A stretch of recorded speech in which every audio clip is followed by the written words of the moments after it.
প্রাপ্তবয়স্ক ছেলে মায়ের কপালে চুমু খেতে পারবে কি? প্রাপ্তবয়স্ক ছেলে মায়ের কপালে কিংবা কোনো বাবা তার প্রাপ্তবয়স্কা কন্যার কপালে স্নেহের পরশে চুমু খাওয়ার ব্যাপারে ইসলাম শরিয়ার কোথাও সরাসরি কোনো নিষেধাজ্ঞা বর্ণিত হয়নি।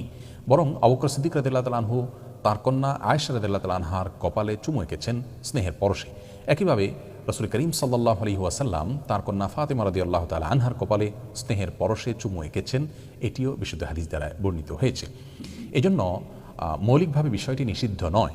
তবে আমরা যে সময় পার করছি এই সময়টা কি পরিমাণ ফেতনা সংকুল সেটা আমরা সবাই কম বেশ অবগত আছি। এখন মানুষ থেকে যে সমস্ত ঘটনাগুলো ঘটছে প্রতিনিয়ত, যেগুলো এখন নিত্য নৈমিত্তিক ব্যাপার হয়ে দাঁড়িয়েছে, একসময় সেগুলো মানুষ কল্পনাও করতো না।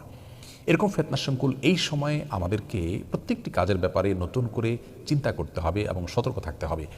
বাবা তার কন্যাকে চুমু খাওয়া কিংবা ছেলে তার মায়ের কপালে চুমু দেওয়া স্নেহের পরশে, এই চুমো দেয়াতে শরিয়াত দৃষ্টিকোণ থেকে মৌলিকভাবে বাধা নেই, তবে সেটির জন্য শর্ত হলো ফিতনা মুক্ত থাকা। যদি কেউ এমনটি করতে গিয়ে তার মধ্যে কোনো সেক্সুয়াল চিন্তা চলে আসতে পারে, সে আশঙ্কা জোরালোভাবে থাকে, প্রবলভাবে থাকে বা আসে, তাহলে সেক্ষেত্রে তার জন্য কিন্তু এটি কোনো অবস্থাতেই জায়েজ হবে না। তো নিরাপদ মনে না হলে এটি করা যাবে না। বরং ধরুন মায়ের শাড়ির আঁচল আছে কপালে কিংবা ওড়না আছে, তার উপরে চুমু দিলেন আলতোভাবে, যথাসম্ভব আপনার নিজেকে সব ধরনের রিস্ক থেকে মুক্ত রেখে যদি করতে পারেন, তাহলে মৌলিকভাবে শরীয়তের কোনো বাধা নেই। আল্লাহ তাআলা আমাদেরকে হেফাজতে রাখুন এবং বোঝার তৌফিক দান করুন।